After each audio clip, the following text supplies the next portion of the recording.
Bueno, hermanos, le doy primero los buenos días a todos los hermanos, les saludo con la gracia de nuestro Señor Jesucristo. Estamos en la iglesia local haciendo este programa para seguir con nuestra meditación del libro de Apocalipsis. ¿No? Quien me acompaña es mi amada esposa, el Señor la bendiga grandemente. Estamos avanzando en este estudio y damos gracias al Señor por ello. Vamos a seguir hoy, vamos a terminar un poquito la iglesia de Filadelfia y ya vamos a entrar en la iglesia de los Colosenses. Gracias le damos al Señor por todo lo que hasta acá nos ha alcanzado. Gracias por los hermanos que nos apoyan en el programa. Le invitamos a que usted pueda suscribirse en la página La Última Trompeta para poder ver más programas relacionados a nuestra iglesia y a nuestra predicación. Vamos a hacer una oración, hermanos, y vamos a comenzar. Padre del cielo y de la tierra, gracias, Señor. Padre de nuestro Señor Jesucristo, Gloria a tu nombre, estamos Jesús. delante de tu presencia, Señor, Amén. agradeciéndote primeramente este día Gracias, de vida, Señor amado. la Sí, salud Señor. con la cual nos hemos levantado, Amén, Señor. Señor, Gracias te damos por tu cuidado, Señor, sabiendo, Señor, que sin ti nada podemos hacer. Amén. Señor, estamos delante de ti, Señor, te pedimos perdón si en algo te hemos ofendido, Sí, te hemos Padre faltado, Santo, en el que nombre tengas de poderoso nosotros misericordia, Jesucristo, Señor. Dios amado. Padre Santo, nos acercamos delante de ti por medio de la sangre de tu Hijo Jesucristo. Sí, Señor. Señor, para que tú nos acompañes en este momento que vamos a dar tu palabra. Amén. Ayúdanos, bendícenos en el nombre de Jesús. Amén. Amén. Vamos a comenzar con nuestro estudio en el libro de Apocalipsis, en el capítulo 3. ¿No? Vamos a leer allí, alabado sea el Señor, en el versículo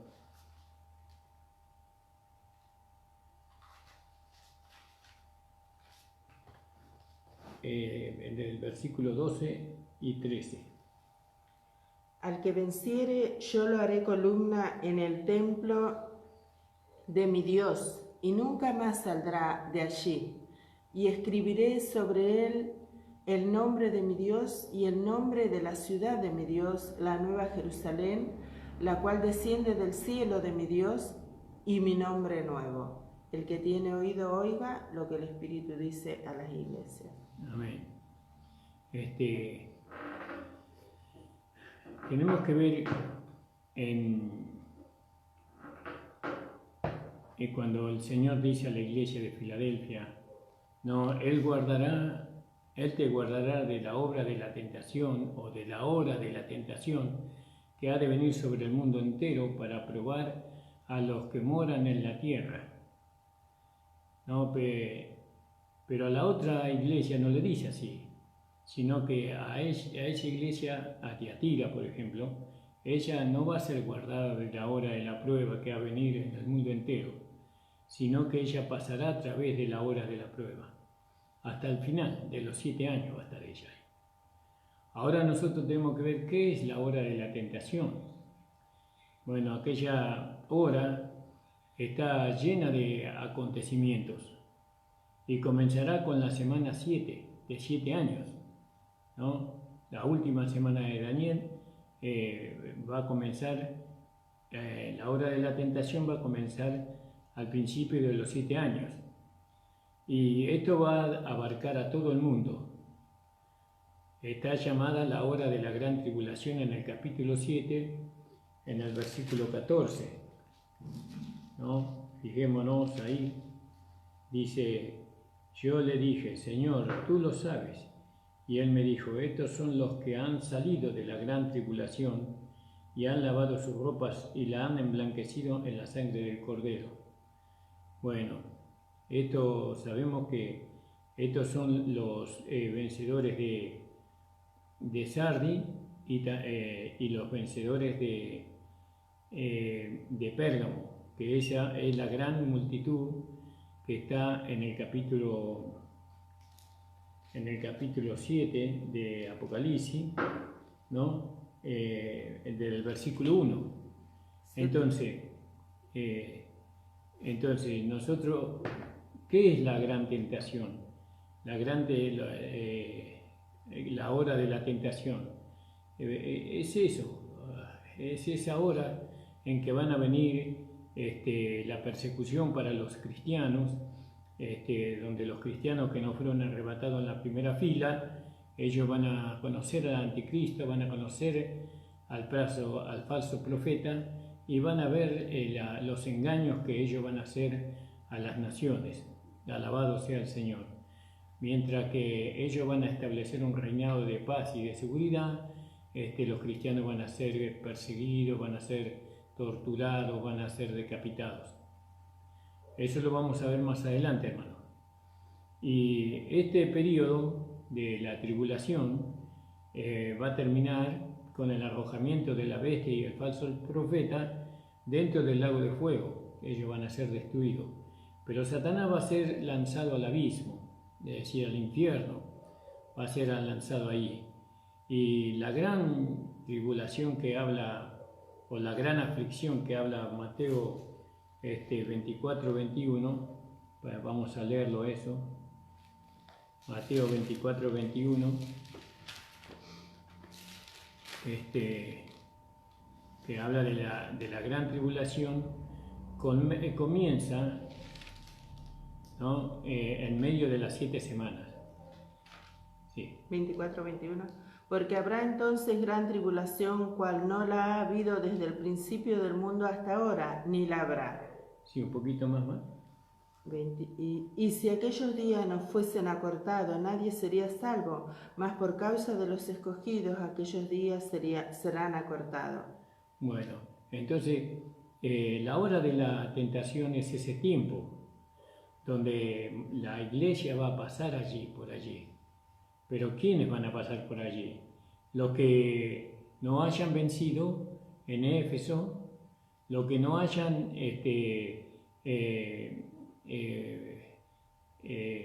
alcanzado el crecimiento o el desarrollo de los hermanos de Esmirna o de la iglesia de Filadelfia. Todos los demás van a alcanzar la hora de la tentación que ha de venir sobre el mundo entero, ¿no? Y eso tendrá una duración, por supuesto, va a tener una duración de 3 años y medio, porque la iglesia que quede nunca va a alcanzar las 7 copas de oro que van a ser derramados con el juicio de Dios. Ellos no van a estar en ese tiempo. Ellos van a ser arrebatados en la segunda fila, como lo hemos visto ayer, ¿no? En el capítulo 7 del libro de Apocalipsis, cuando Juan le pregunta al anciano quiénes son estos y de dónde han venido. Estos son los que han salido de la gran tribulación. Alabado sea el Señor.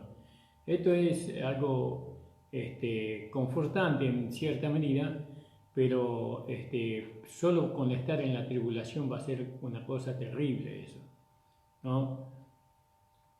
Y esta tribulación para la iglesia que quede va a comenzar en medio de las esta gran tribulación, que ahí no entra la iglesia, ¿no? Esta va a comenzar a la mitad de los 7 años, ¿no? Es decir, 3 años y medio, los últimos 3 años y medio, allí va a comenzar la gran tribulación, ¿no? Pero a la mitad de esos 7 años, y será la más dura parte de aquella semana, y pertenecerá principalmente a Israel, ¿no? Israel será confinada a Palestina particularmente. Ahora, está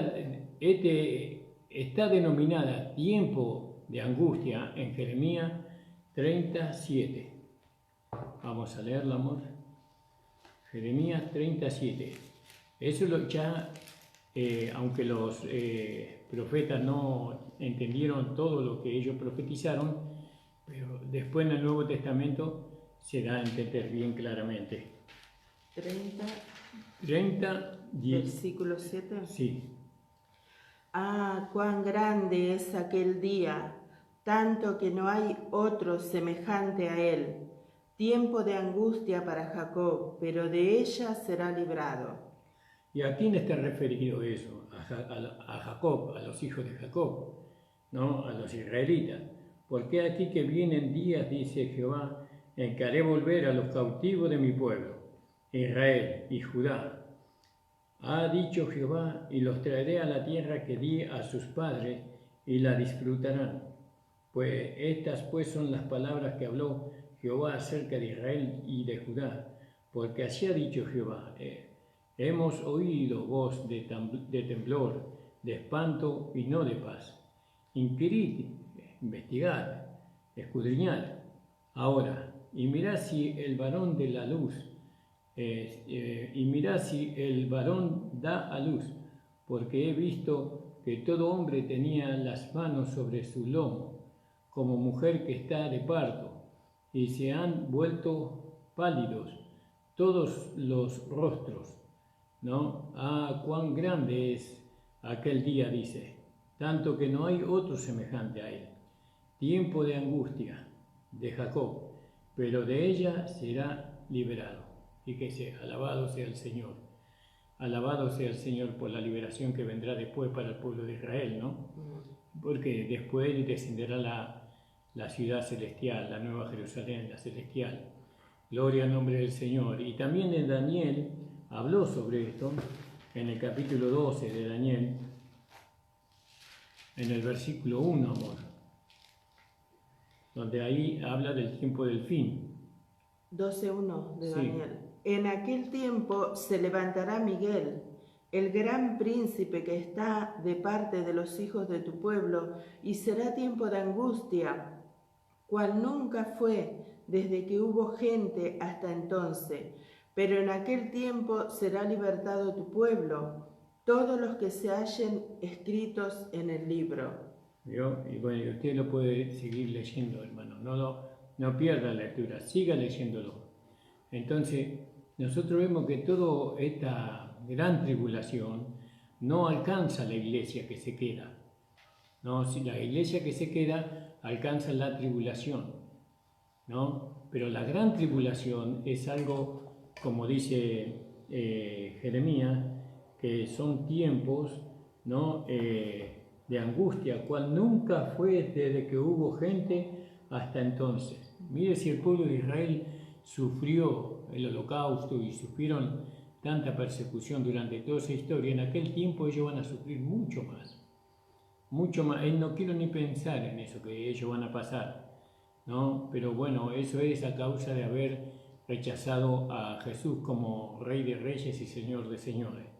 También esta leve tribulación o esta hora de tentación, Daniel habla sobre eso y la llamó la abominación espantosa. Esto en Daniel capítulo 11, versículo 31. 11:31 más. Daniel 11:31. Y se levantarán de su parte tropas que profanarán el santuario y la fortaleza y quitarán el continuo sacrificio y pondrán la abominación desoladora. El 32. Con lisonjas seducirá a los violadores del pacto, mas el pueblo que conoce a Dios se esforzará y actuará, y los sabios del pueblo instruirán a muchos, y por algunos días caerán a espada y a fuego en cautividad y despojo, y en su caída serán ayudados de pequeño socorro, y muchos se juntarán a ellos con lisonja. Amén, hasta ahí nomás. Después usted puede seguir leyendo. El capítulo 12, el versículo 11 también habla de la abominación desoladora o espantosa, ¿no? Y desde el tiempo que se ha quitado el continuo sacrificio hasta la abominación desoladora, habrá 1290 días. No, 1290 días, que creo que ellos son 3 años y medio. No, 1290 días habrá. Es decir, que es la mitad de los 7 años, ¿no? Es la mitad de los 7 años. Ahora mi esposa va a sacar la cuenta cuánto suman 3 años, ¿cuántos días suman 3 años? Y bueno, pero yo creo que son 3 años, 1260. 1290 días. 1290 días. Bueno, entonces ahí claramente se ve, en Daniel, se ve que va a durar solamente 3 años y medio. No, 3 años y medio. Aquello será el castigo final de Dios para la nación de Israel. Va a ser el castigo final para ellos. Porque sabemos con lo que dice el apóstol Pedro, en Primera de Pedro, capítulo 4, 17, ¿no? Que el juicio de Dios debe comenzar por la casa de Dios. Alabado sea el Señor, ¿no? Bueno, entonces, qué maravilloso lo que nosotros hemos podido ver, ¿no? En esta iglesia de Filipenses, ¿no? Su nombre significa amor fraternal, ¿no? Amor entre hermanos. Y bueno, y hemos visto, ¿no? Como esta iglesia no va a pasar ni por la tribulación ni por la gran tribulación. ¿Querés leer ahí Primera de Pedro 4:7? Primera de Pedro 4:17. 4:17. Porque es tiempo de que el juicio comience por la casa de Dios, y si primero comienza por nosotros, ¿cuál será el fin de aquellos que no obedecen al Evangelio de Dios? Fíjese, hermanos, que el Señor nos ayude, que nosotros podamos estar preparados para ese momento, que nosotros despertemos, ¿no? Del sueño, ¿no? Para que aquel día no nos sorprenda como ladrón, ¿no? Aunque a nosotros estamos siempre atentos, nosotros estamos siempre, para nosotros Jesucristo viene hoy. Imagínense, si viene hoy, es como aquella mujer que se casa hoy. Ella se está arreglando, se está preparando, ¿no? Para el evento, ¿no? Su corazón está agitado por ese momento, ¿no? Su mente, todo su sentir está en esa dirección. Y nosotros que esperamos el día del Señor, porque el día del Señor comenzará con el arrebatamiento de la iglesia a los cielos, juntamente con aquellos que murieron con Cristo primero, nosotros estamos ahí atentos, vigilantes. No hay que dormirse, hermanos, no hay que dormirse. Y bueno, agradecemos al Señor por todo lo que hemos visto en la iglesia de Filadelfia. Ahora vamos a entrar en la iglesia de la Odisea y vamos a leer en el capítulo 3, 14 y 15. Empezamos con la última iglesia de las 7 iglesias, ¿no? Que están en medio de, que están en la mano derecha del Señor, ¿no? Que Él las sostiene. Hasta la iglesia de Sardi, Él las posee. Y después de la iglesia de Sardi, Él las sostiene, ¿no? Primero las posee, ¿no? Tiene Él señorío, tiene Él verdaderamente autoridad sobre las iglesias, pero después las posee. Eso hablando del protestantismo. Ellos están sostenidos por la mano de Dios, ¿no? Pero no están sujetos a Dios. Amén. ¿Te puedo compartir un texto para cerrar lo anterior que decías? Bueno. En Primera de Tesalonicenses, capítulo 5, versículo 4. Sí, amor.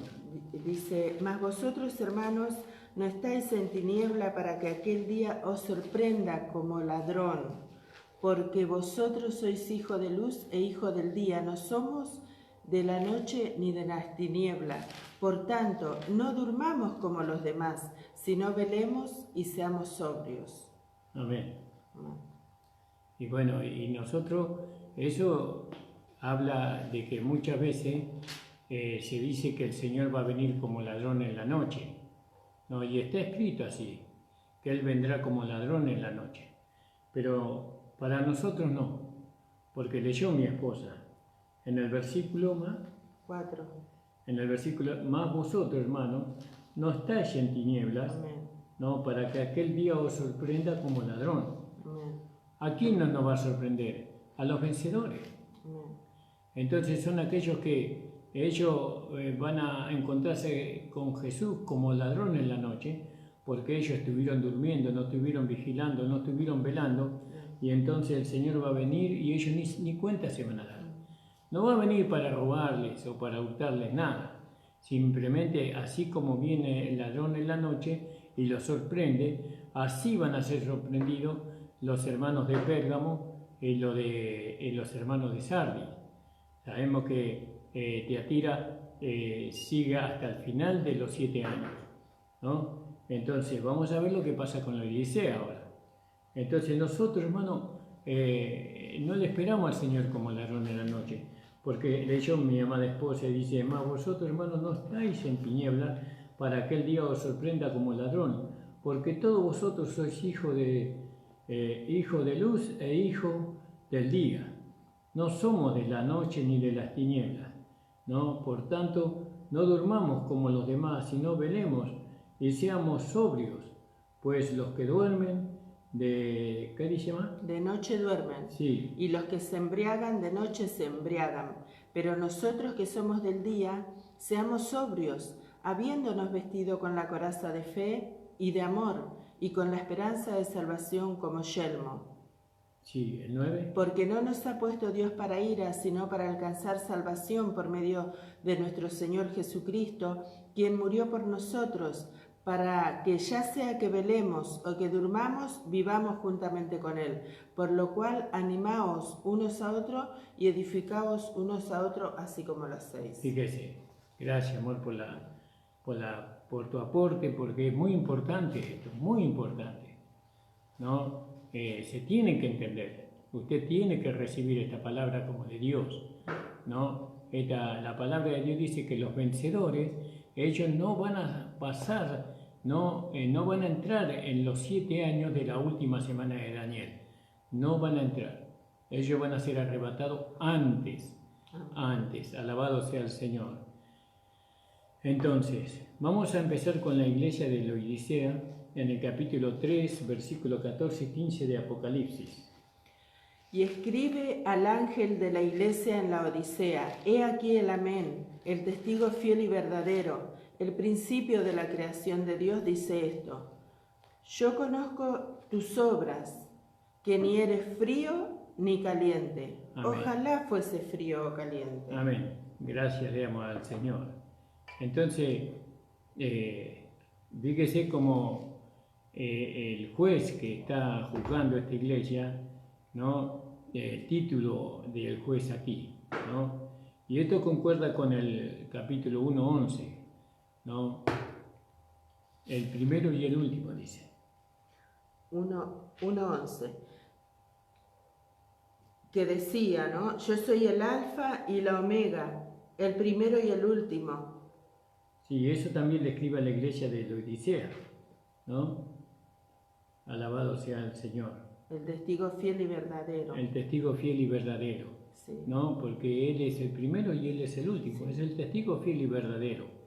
En estos 1900 años, bueno, pasó un poquito más, Él estuvo allí, en medio de las 7 iglesias, juzgándolas, llamándoles al arrepentimiento, sí. Mirando cada conducta de cada hermano, cada pensamiento, cada intención, ¿no? Entonces, Él es el testigo, Él no necesita testigos, porque Él mismo fue el testigo de la vida privada de cada uno de nosotros y también de cada iglesia en particular. Él fue el testigo verdadero, el primero y el último.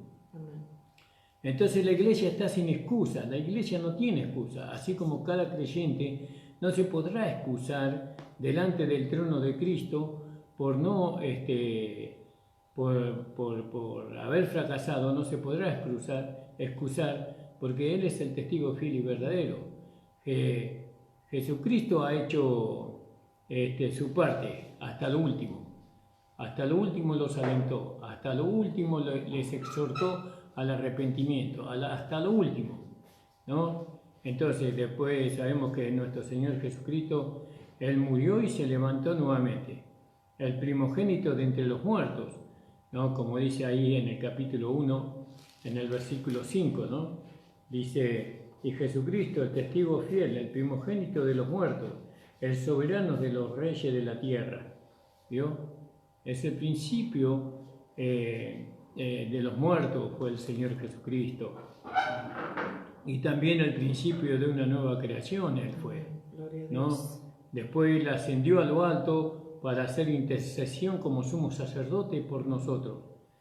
¿No? En Jesús después envió al Espíritu Santo, al Consolador, para que éste nos guíe a toda verdad, a toda justicia, y para mostrarnos, ¿no?, las cosas venideras, todo esto que iba a suceder. Entonces estamos sin excusa. Por lo último, Él mismo dio a uno ciertamente ahí en el Efesios 4, versículo 11, Él completó todo lo que nosotros necesitábamos para poder vencer. El Señor lo proveyó durante 19 años, 1900 años, perdón. Entonces estamos sin excusa delante de su trono. Sí, amor. 4:11. Y Él mismo constituyó a unos apóstoles, a otros profetas, a otros evangelistas, a otros pastores y maestros, a fin de perfeccionar a los santos para la obra del ministerio, para la edificación del cuerpo de Cristo. ¿Vio? ¿Vio? Él es así. Él nos proveyó de todo lo necesario. Por eso cuán importante es atender a los pastores cuando nos hablan la palabra de Dios, ¿no? Es muy importante inclinar el oído a la puerta, ¿no? O jarar la oreja, ¿no?, para poder escuchar lo que el Señor nos habla a través de su siervo, a saber, de los pastores, de los ángeles de la iglesia, de los mensajeros. Entonces, si nosotros perdemos una palabra de lo que se habla en la iglesia, podemos llegar a perder el supremo llamamiento de la esposa, como lo vimos ayer en Filipenses, y podemos entrar en los 7 años de tribulación, en los 3 años y medio de tribulación. Entramos en los 7 años de la tribulación y la gran tribulación, pero nosotros sabemos que la iglesia no va a pasar por la gran tribulación, a no ser que la iglesia de Tiatira solamente. La iglesia de Tiatira, ellos van a pasar por la gran tribulación también. Entonces, qué importante que nosotros inclinemos el oído a oír la palabra de Dios en la iglesia. Vio que ese momento nos agarra el sueño, vio, nos agarra el cansancio extremo. Entonces, en ese momento hay que ponerse a orar y decir: Señor, manténme despierto para que yo pueda escuchar la palabra de Dios. Y si no, tome los recaudos, ¿no? Duérmase una siesta, descanse un poco, ¿no?, antes de venir al culto, y así usted puede escuchar la palabra del Señor. Alabado sea el Señor Jesucristo. Entonces, aquí el Espíritu Santo ha hablado a través de estas 7 cartas, de estas 7 iglesias, y nos ha hecho saber la condición, ¿no?, y de cada una de ellas, ¿no? Cada aliento que fue dado, Él nos hace saber. Cada advertencia pronunciada, Él nos hace saber. Y cada buena esperanza mostrada para inducirnos a nosotros los creyentes a avanzar por el más alto premio. Dios hizo su obra, Dios hizo su trabajo. Todos tuvimos la oportunidad para llegar al supremo llamamiento de la esposa. No ha habido falta de nada, nada. Él hizo su trabajo perfectamente. Bueno, y aún así, ¿cuál es la decisión final de aquel que examina la iglesia? ¿Cuál es el veredicto que él da al final? Dice tibieza, ¿no?, a la iglesia de la Odisea. Encontró, ¿de qué sirvió todo ese trabajo? ¿No? ¿De qué sirvió todo ese trabajo que Dios hizo durante 1900 años si al final es tibieza?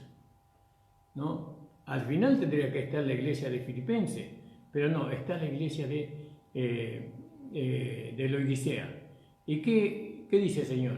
Tibieza. Entonces, la tibieza es semejante al sueño que tuvo Adán, ¿no? Cuando alcance la tibieza, el sueño profundo, la iglesia, en cuanto a lo espiritual, entonces el Señor vendrá para llevarse a su esposa, ¿no? Sacará la costilla de su costado y la esposa será arrebatada.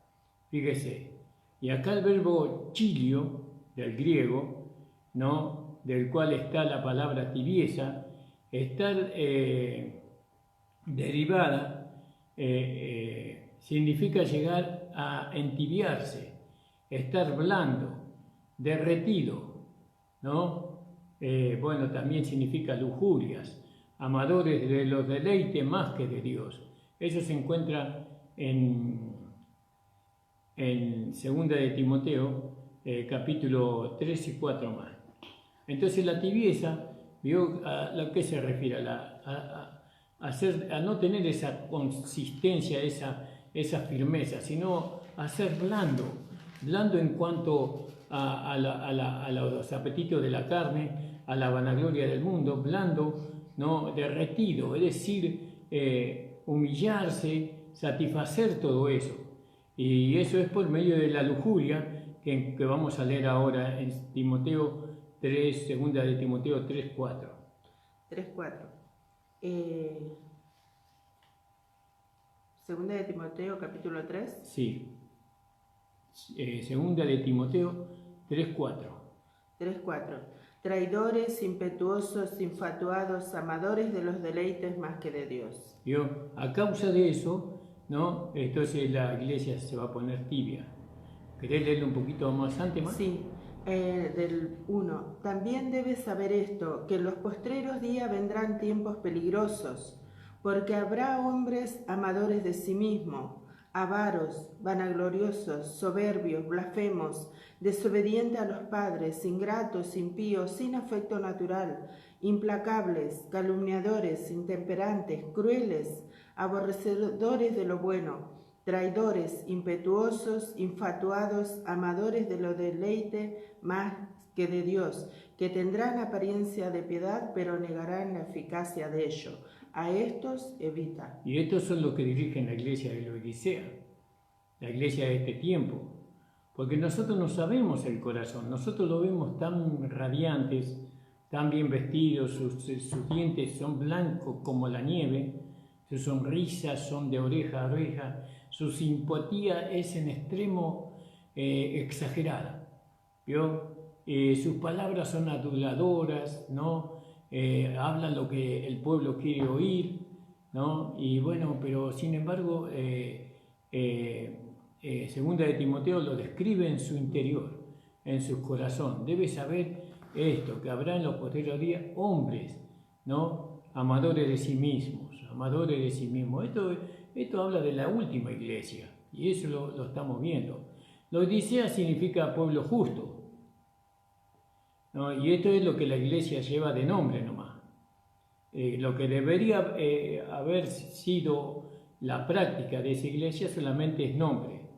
Pero Dios le declara ni fría ni caliente. Dios no la declara ni fría ni caliente. La Odisea también significa los derechos del pueblo, y eso habla de la democracia que reina ahí. Cada uno puede hacer lo que quiera, cada uno puede pensar lo que quiera, cada uno puede sentir lo que quiera, cada uno puede hacer como piensa, ¿no? Si quiere venir al culto, viene; si no quiere venir al culto, si quiere entrar a la iglesia con gorro, ¿no? En la cabeza, cantar con gorros en la cabeza, usar la falsedad, la hipocresía. Bueno, usted es libre. Estamos en una democracia. El cristianismo no es una teocracia, no es una dictadura, dicen, ¿no? Pero sin embargo, no digo que sea una dictadura en el sentido malo de la palabra, sino que el Señor va a establecerse un reino con vara de hierro, ¿no? Gloria al nombre del Señor. La gracia demanda mucho. El reinado de Cristo no va a permitir, ¿no?, de nada que esté en contra de su justicia, absolutamente nada. Y eso lo va a hacer con vara de hierro. Pero esta iglesia, derechos del pueblo, ¿no?, vive en una democracia. Y esa ha sido la jactancia de esta ciudad, ¿no?, que todos tienen derecho, ¿no? Ahora los derechos individuales o los derechos de elegir el sexo, ¿no? Eso también entra en la iglesia, ¿no? Los derechos humanos entran en la iglesia también. Nosotros no necesitamos derechos humanos. Nosotros tenemos la palabra de Dios que nos pone a cada uno en el lugar que nos corresponde. Muchos hablan de que la democracia es el mejor sistema en el cual el hombre puede vivir, ¿no? Y eso en cierta forma es verdad, porque el hombre con este cuerpo humano caído necesita ese sistema para poder convivir y para poder relacionarse. Pero nosotros no vivimos bajo el sistema democrático, sino que nosotros vivimos por medio de la palabra del Señor, ¿no? Que es un sistema, que es una palabra justa, llena de justicia, que premia a aquel que se rinde y castiga a aquel que se rebela. Es así de sencillo. Entonces, nosotros, la Odisea también significa los derechos del pueblo, la democracia. Bueno, el espíritu religioso ya está firme en medio de este tiempo, ¿no? La insubordinación, la falsedad, la licenciosidad, la indocilidad surge por todas partes. Cada uno hacía, según Jueces 21-25, ¿no? Cada uno hacía lo que le parecía bien delante de sus ojos. Y esto es bajo los derechos personales de cada uno. Yo puedo hacer lo que quiero. Así dicen los hermanos, yo puedo hacer lo que yo quiero. A mí Jesús me hizo libre, pero no entienden que no es así como ellos interpretan. Nosotros somos libres en Cristo. Fuera de Cristo no somos libres. Somos esclavos de nuestra propia naturaleza caída. Sí, dijimos... 21-25 de Jueces. Sí. En estos días no había rey en Israel. Cada uno hacía lo que bien le parecía. Fíjese. Y eso tiene que ver con este capítulo, ¿no? Entonces, la Odisea se puede ver blanda en sus lujurias, ¿no? Y en sus obras lujuriosas. Y bueno, supuesta riqueza y suficiencia propia. Pero Dios o el Señor Jesucristo la califica, el que está en medio de las de los 7 candeleros, la califica y le dice: cuitada, miserable, pobre, ciega y desnuda. Eso se encuentra en el versículo 7 de la iglesia de la Odisea, ¿no? En el versículo 17. Fíjese cómo Dios la ve: cuitada, miserable, pobre, ciega y desnuda. ¿Leo? Sí, 17. Porque tú dices: yo soy rico y me he enriquecido y de ninguna cosa tengo necesidad, y no sabes que tú eres un desventurado, miserable, pobre, ciego y desnudo. ¿Vio? Cuitada significa miserable, ¿no?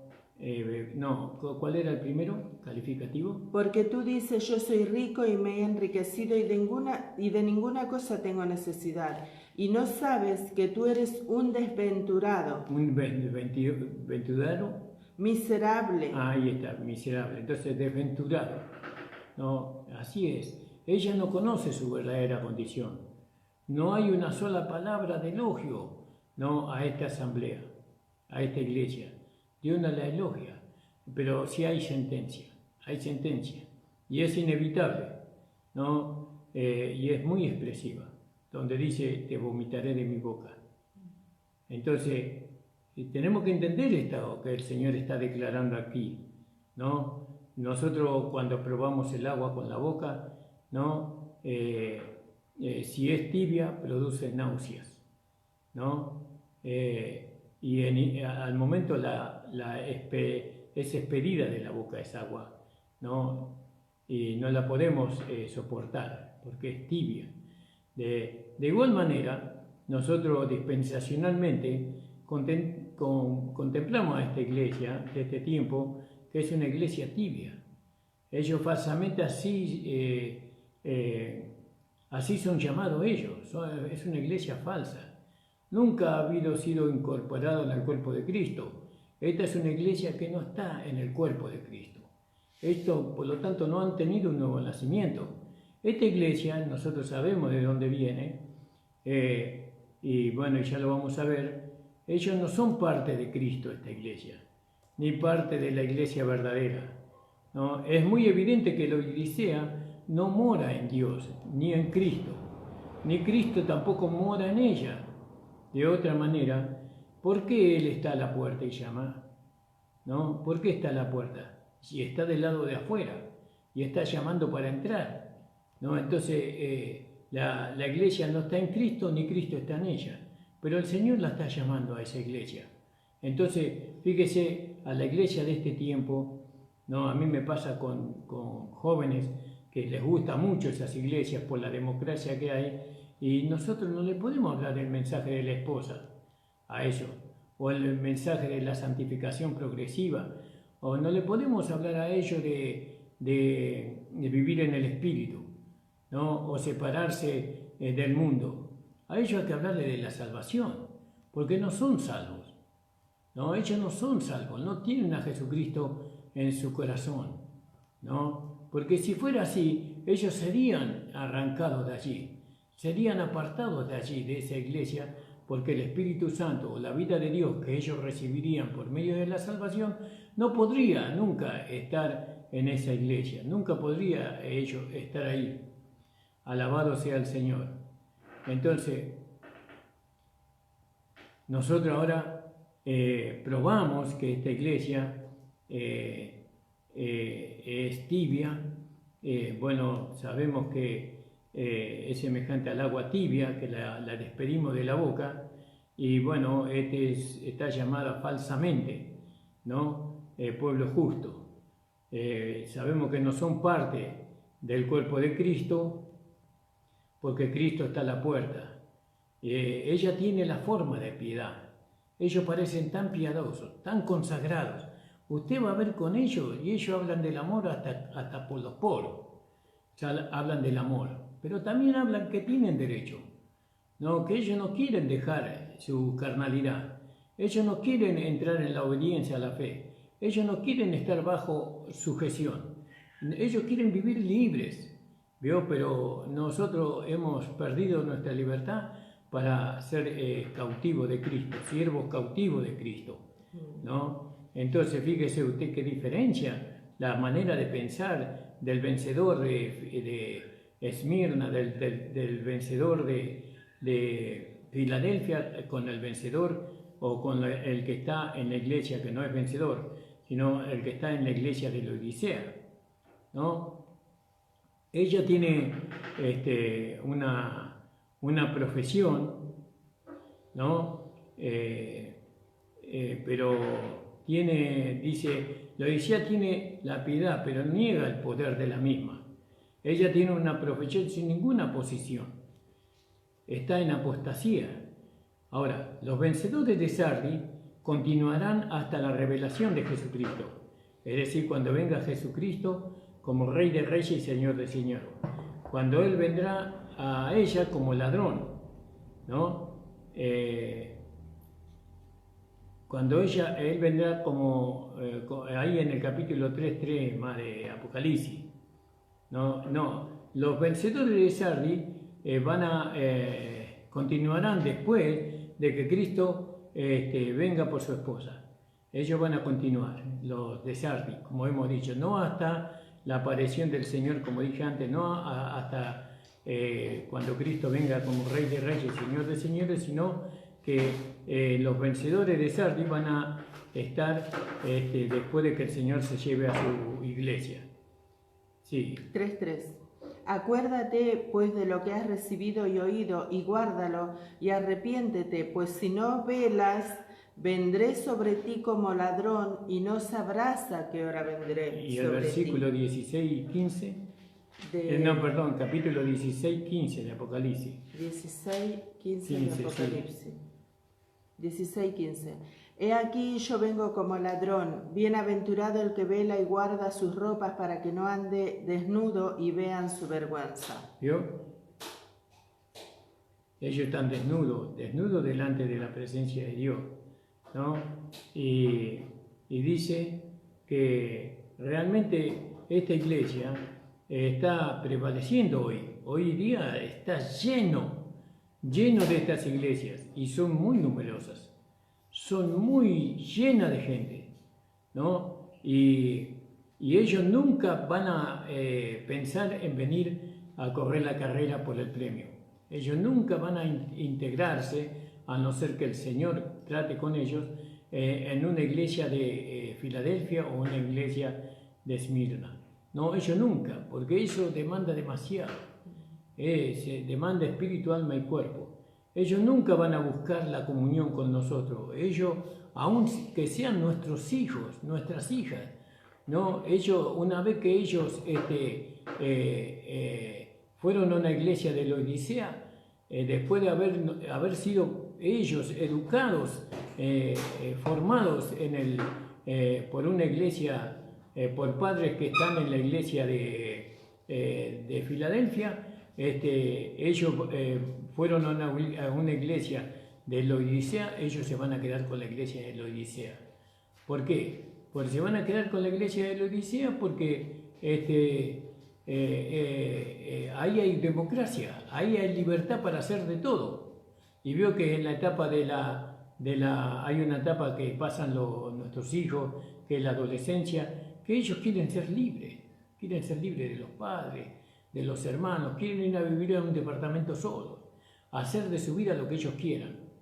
Bueno, así los hijos de nosotros, los hermanos, ellos si tienen que elegir entre una iglesia de Filadelfia a una iglesia de Laodicea, eligen la de Laodicea, ¿no? Y eso porque no hemos atendido muy bien a su educación. Eso hay muchos factores por los cuales, no voy a entrar en una sola, sino que hay muchos factores que llevaron a nuestros hijos a escoger la iglesia de Laodicea. A no ser que el Espíritu Santo les revele a ellos la diferencia que hay entre la iglesia de nosotros y la iglesia de Laodicea, ellos van a escoger Laodicea, ¿no? Y es triste para nosotros que nuestros hijos, nuestras hijas, ellos se congreguen en esas iglesias. Y no está bien decir, bueno, contarle que vayan a la iglesia, yo estoy contento, porque esa iglesia no es la iglesia del Señor. Esa iglesia ni siquiera está sujeta, está incorporada al cuerpo de Cristo. Ni salvos son esos hermanos. No, hermanos, esas personas. No son salvos ellos. ¿Eso quiere decir que no pueden llegar a ser salvos? Sí pueden llegar a ser salvos, ¿no? Pero ¿cómo es que nuestros hijos se sienten cómodos allí? Y bueno, por la rebeldía de su corazón, por su juventud, y bueno, y por otros motivos, que en este caso no voy a profundizar. Entonces, el rasgo, como leímos ahí en el capítulo 16-15 de Apocalipsis. 16-15. Sí, de Apocalipsis. 16-15. He aquí yo vengo pronto. He aquí yo vengo como ladrón. Bienaventurado el que vela y guarda su ropa para que no ande desnudo y vean su vergüenza. Pero ellos delante de Dios están desnudos, ellos. No están vestidos de salvación. La salvación no la han alcanzado, están desnudos. Y la última iglesia que falta manifestarse es la iglesia de Laodicea. Pero ahora nosotros vemos que esa iglesia está en evidencia hoy día. Una iglesia mundana, una iglesia que Jesús está a la puerta y llama, ¿no? Porque ellos todavía tienen posibilidad de ser salvos realmente. Y bueno, la iglesia esta está prevaleciendo hoy día, sabemos, y bueno, y que la iglesia de Sardis ya terminó. La iglesia de Sardis ya terminó, ya Dios no trata con la iglesia de Sardis hoy, ¿no? Ella ya ha recibido, digamos, la sentencia para ella, ¿no? Vamos a leer en el versículo 18 de este capítulo 3. Por tanto, yo te aconsejo que de mí compre oro refinado en fuego, para que seas rico, y vestiduras blancas para vestirte, y que no se descubra la vergüenza de tu desnudez, y unge tus ojos con colirio para que veas. ¿Vio? Yo reprendo y castigo a todos los que amo. Sé pues celoso y arrepiéntete. Dice, yo te amonesto que de mí compres, ¿no? Y el verso 20 en el griego es sorprendente. He aquí que yo he estado parado a la puerta y llamo, ¿no? Entonces hay un ruego de parte del Señor en este tiempo para con esta iglesia. Les ruega, les suplica que ellos compren oro refinado para que oro refinado en fuego para que seas rico. Para que seas rico. Y vestiduras blancas para vestirte. Para vestirte, que la vestidura es la salvación. Ellos no son salvos. Y no ellos no son verdaderamente ricos como ellos piensan. Veo que usted ve esas iglesias y ellos pueden de todo, ¿no? Ellos pueden, necesitan cualquier cosa que ellos necesitan para que la iglesia esté hermosa, esté bien arreglada, sea vistosa, pueda salir por canales de televisión. Ellos tienen todo, parecen millonarios, pero ellos no son millonarios, ellos son unos pobres vagabundos en cuanto a lo espiritual. No vagan por aquí, van para acá, para allá, para donde el viento los lleve, ¿no? Pero el Señor en su gran misericordia le amonesta en el versículo 18 y le dice, yo te amonesto que compres de mí, ¿no? Y también en el versículo 20, aquí yo estoy a la puerta y llamo, y ahí está mostrando el ruego que el Señor, el ruego de amor, ¿no? Que Él tiene para con la iglesia todavía, aunque no es la iglesia del Señor. Ella no es la iglesia del Señor. Ahora tenemos que ver 3 puntos indispensables aquí. Tenemos que ver que este pueblo es cuitado y miserable, pobre, ciego y desnudo. Entonces el Señor le dice, te aconseja que compres oro refinado y vestiduras blancas y colirio, lo menos que cualquier creyente debe tener, lo menos.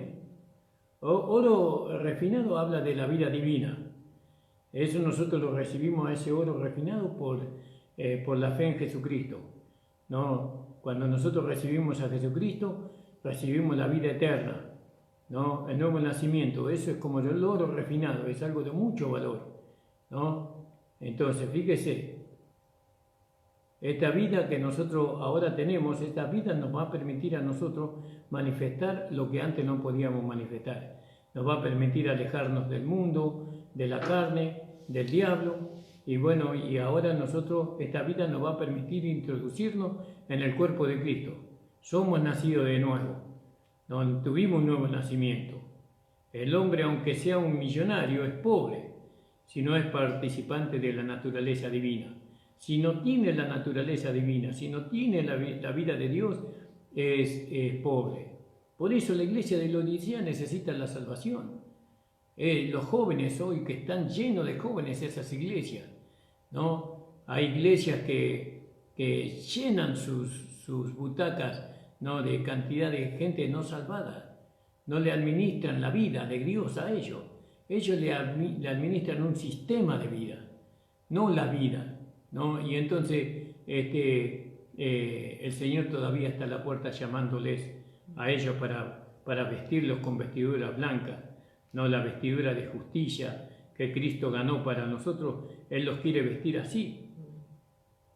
Ahora nosotros tenemos eso cuando recibimos a Jesucristo como nuestro Señor y Salvador. Ahora, ¿qué es nuestra desnudez delante de Él? Y bueno, eso es el pecado, ¿no? Eso es el pecado. Dios nos ve en un nuevo vestido, en un vestido blanco, inmaculado, ¿no? Como Él vio a Adán en su nueva túnica de pieles en Génesis 3:21, ¿no? Ahí lo vio de una manera diferente. Oro refinado habla de nuestro estado. La vestidura blanca habla de nuestra posición. Ahora, el colirio significa el Espíritu Santo. Recibir el Espíritu Santo para poder ver, ¿no? Entonces, Él le aconseja también que compre colirio para que pueda ver. Al recibir lo cual tenemos la unción que mora en nosotros. Ahí en 1 de Juan 2:27. Y Él necesita, esos hermanos, nuestros hijos necesitan ser llenos del Espíritu Santo Pero eso lo van a recibir ellos cuando reciban a Jesucristo como Señor y Salvador de sus vidas. Gloria al nombre del Señor. Primera de Juan 2:27. Sí.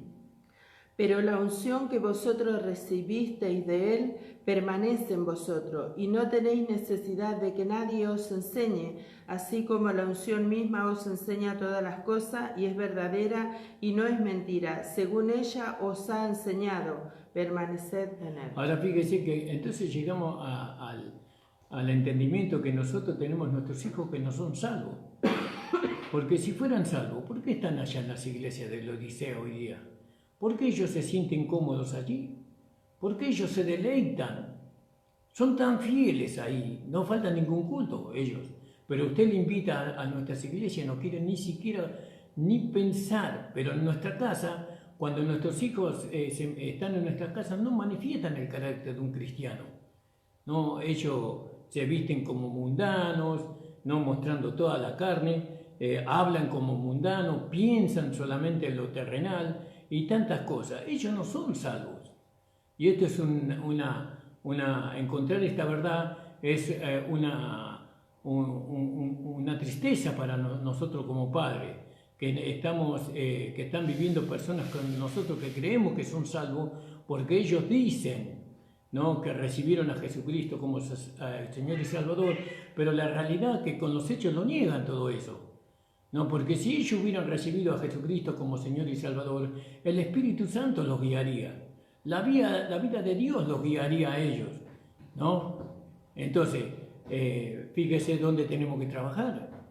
Fíjese qué le tenemos que predicar. Le tenemos que llevar a nuestros hijos que se arrepientan, ¿no? Eso tenemos que hacer, decirle a nuestros hijos que se arrepientan y que compren oro refinado, ¿no? Y colirio para que puedan ver. Y Señor, dame tu Espíritu Santo. Quiero ser lleno de tu Espíritu Santo, de tu poder. Esto es algo que la iglesia tiene que ocuparse. Hay a veces que tenemos hijos que no son salvos y ellos tocan música en la iglesia. Bueno, y después por eso la iglesia cambió como cambió. Pero eso lo vamos a ver esta noche porque ya terminamos el horario. Le doy gracias al Señor, siempre me toca la palabra más dura. Pero bueno, así son las cosas, hermano. Esta es la verdad.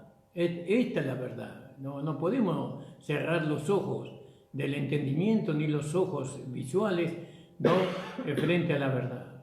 El Señor bendiga a nuestros hijos que se arrepientan y puedan aceptar a Jesucristo como Señor y Salvador de sus vidas. Esta noche entonces nos oímos y nos vemos de 8 a 9. De 8 a 9 de la mañana, de la noche. El Señor bendiga, hermanos. Vamos a hacer una oración. Queríamos cantar la alabanza al último, pero no nos dio el tiempo. Señor amados, estamos delante de tu presencia, juntamente con mi amada esposa, y te agradecemos, Señor, por esta tu palabra. Tenemos mucho más en claro, Señor, tu palabra, Señor, esta palabra del fin, esta palabra del fin de los tiempos, Señor. Gloria a tu nombre, Señor, ayuda, Señor, a nuestros hijos, Señor. Tú sabes que nosotros le hemos enseñado la palabra, Señor. Sí, Señor. Tú sabes que se la hemos enseñado, que hemos hablado de ti, Señor, cuando ellos apenas estaban creciendo, Señor amado. Que nuestro consejo fue semejante al tu consejo. Tú estuviste ahí presente porque tú eres el testigo fiel y verdadero. Te pedimos, Señor, que esa palabra, Señor, obre en nuestros hijos y que nuestros hijos ellos se puedan arrepentir, Señor, y venir a ti nuevamente. Señor, en el nombre de Jesús, amén. El Señor le bendiga, hermano. Nos vemos esta noche.